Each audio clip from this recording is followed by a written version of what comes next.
what we've got for you now, like we mentioned earlier on in the night, wonderful chat with one of the guys from Like Thieves. We have Oden. Thanks for joining us, man. Hey, Joe, thanks for having me. That's absolutely our pleasure. You guys are a mighty rockin' band, man.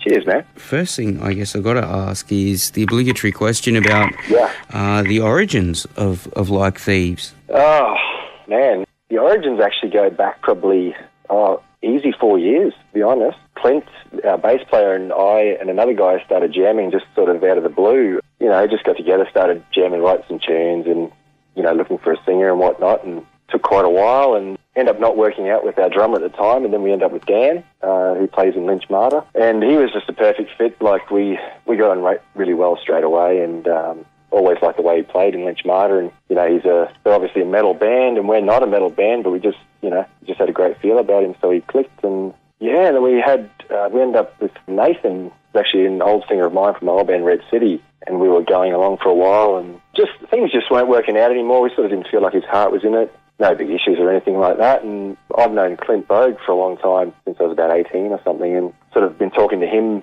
over the months prior to any of that happening about doing something with him anyway, since he left the Butters, and just sort of, you know, we sort of parted ways with our singer, and thought I'd ask Clint if he was interested, and he listened to the demos, and he loved it, and went from there, basically. So that's the long and the short of it. Now, you mentioned Clint as well, who plays in another band around the place. We're not going to eat up your time talking about them. I believe that's Given Things. I just say to people, look, jump over and check them out while you're around. Yeah, and sure. You guys are all extraordinarily talented musicians with deep backgrounds. What are your personal influences in terms of other musicians? Other musicians, I mean, it varies a lot. When I first really got into music and playing guitar, geez, it must be a good 18 years ago now. You know, it was really the first time I'd heard Enter Sandman, to be honest, was when it really clicked for me, and I just had to listen to Metallica. So then I obviously had to learn Metallica songs. So it ended up being Metallica, you know, going through the back catalogue, and then, of course, Pantera. And I was pretty closed-minded a lot, so it was pretty much those guys. And then as I grew, I started appreciating other stuff. And, you know, Steve Vai is a big influence. Devin Townsend, I absolutely love Devin Townsend. He can't do a foot wrong in my book. Yeah, but, you know, I really love bands like Muse. I love George Michael. I love, just lots of things. I studied jazz guitar for a couple of years. That actually had a big impact on my playing, just as far as chord structuring goes and different voicings and things like that. So, end up being a lot of different things, really. That's sort of main stuff. That particular Metallica album as well, the self-titled The Black Album. Black Album, yep. It was absolutely brilliant and influential, I think, on a whole generation of people. Oh, definitely. I know some die-hard Metallica fans would insist that was the beginning of the end, but I think it reached a lot of people as well. Well, definitely. It's a killer. It still is a killer album, and it opened the door for me to go back and listen to their older stuff. So, I discovered Injustice and things through that album. You know, Master of Puppets is my close favourite after that album. You know, you can't beat it for what it is. It's amazing. And they were one of the finest live bands as well. Is that something that comes to the fore with Like Thieves, the live show? Oh, definitely. I mean, I guess it's the same for any band. That's where you're really gonna shine, isn't it? You know, you can either make or break if you have a bad night, or, you know, things aren't working for you, the sound's not happening, or you're playing like shit. People are gonna see straight through you. So hopefully we'll be able to come across well to people when we play, and I don't think there's a problem with that, having checked out the single that you guys are out with at the moment, The Wolves at Winter's End? Edge. Sorry, my mistake. No, it's okay. I'm looking at the thing going, it's there, I put it there. Yeah. I'm having a great night with the computers. In case you hadn't guessed, apparently the internet went down earlier today. You wouldn't think that was a bad thing. Oh, mate, the whole world stops once the internet's gone. Oh, this thing is driving me nuts. I will give money to anyone who comes down here with a baseball bat and performs percussion maintenance on the left-hand computer over there.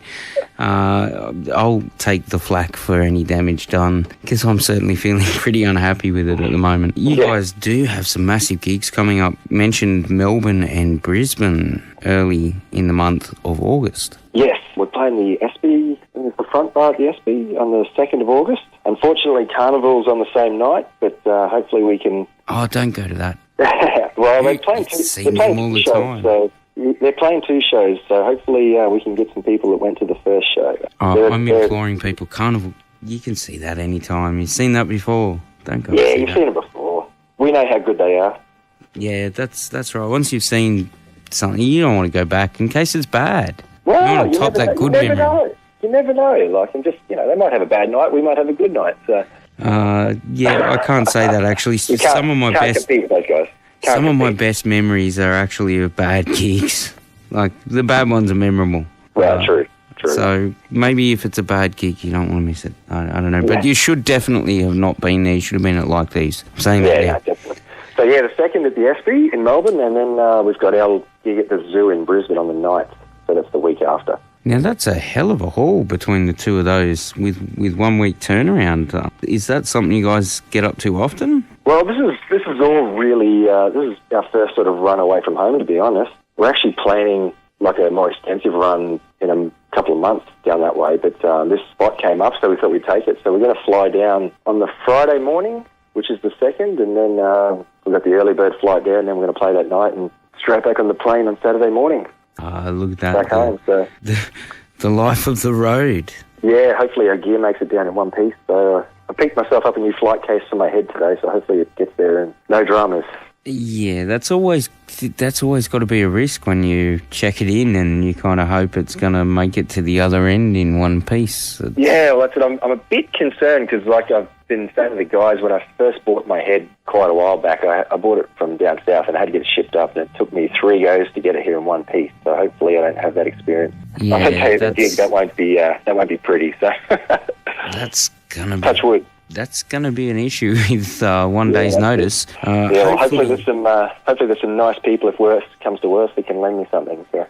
Now, that's the beautiful thing about musicians as well, is that there's a very, very good network of support for each other. Yeah, definitely. Is that something that you really encounter and enjoy about getting around down in Melbourne, or? Well, like I said, this is our first experience as this band anyway, playing down there, and my first experience playing in Melbourne at all, to be honest. But yeah, so far, the other guys in the other bands that are supporting us have kindly agreed to let us use some of their gear. So, we're borrowing things like cabs and things like that. So it's a really big help, like not to have to lug that sort of stuff around. And we try to do the same thing up here, if people need gear, we'll lend our cabs and things like that. And it's a pretty common thing between most bands, which is great.